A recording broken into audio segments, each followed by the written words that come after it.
G20 का जो कार्यक्रम हमारे प्रधानमंत्री जी कर रहे हैं, जो अध्यक्षता हमारे देश को मिली है, उसके लिए मैं नरेंद्र भाई मोदी जी को बहुत बहुत बधाई भी देती हूँ। और इस कार्यक्रम को हम 200 बैठकों के साथ में 56 शहरों में करने वाले हैं, और जिसमें हमारा उत्तराखंड भी चयन हुआ है। जो ये कार्यक्रम है वो ऋषिकेश में हमारे 2 तारीखों में होगा। ऐसा एक प्रोग्राम हमारे बीच में आया है। हम सब लोग इसको मिलके अपने उत्तराखंड के जो कल्चर है, जो हमारे संस्कार हैं, जो हमारे सरकार ने जो कार्य किए हैं, जो हमारा यहाँ का इतिहास है, उस सारी चीज़ों को लेके हम इन कार्यक्रमों में कार्यक्रम के माध्यम से प्लस हमारा यहाँ जो बहनें हैं वो अपने ड्रेसअप में आएंगी, और अपने जो उनका ड्रेसअप है उसको वो उन लोगों को गिफ्ट भी करेंगी। इस तरह से हम अपने उत्तराखंड को उनके सामने प्रेजेंट करने का कार्य करेंगे। कितना लाभ होगा यहाँ पर ये G20 का, यहाँ के विकास में कितना ये बेहतर साबित होगा? देखिए, G20 पहले तो मैं बता दूं कि हमारा जो ये G20 का जो कार्यक्रम है, भारत के नेतृत्व की एक जो थीम हम लोगों ने तैयार की है वो है एक पृथ्वी, एक परिवार, एक भविष्य पर आधारित है हमारा ये कार्यक्रम।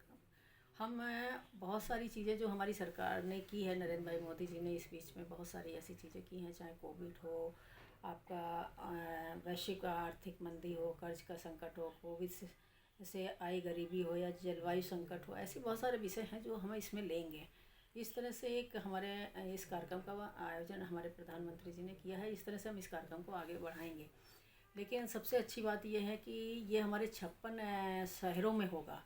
जिन जिन राज्यों में ये शहर चुने जाएंगे, उन राज्यों का कल्चर, उन राज्यों का जो इतिहास है, संस्कार हैं, उन सबको हम प्रेजेंट करेंगे।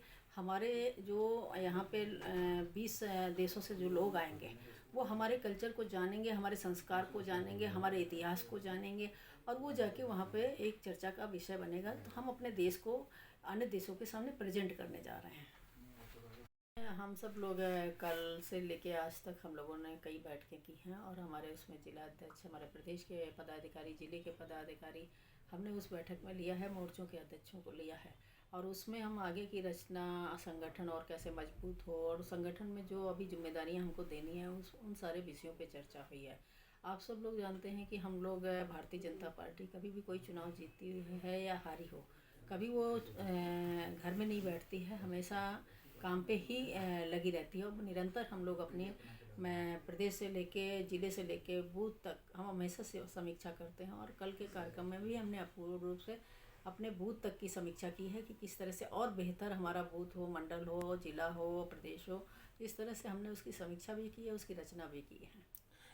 देखिए, कुछ ऐसे बूथ हैं जिसमें हम चुनाव हारे हैं, तो वो हमारे बूथों का चयन किया गया है लोकसभा के हिसाब से, और विधानसभा के हिसाब से हम लोगों ने चयन किया है।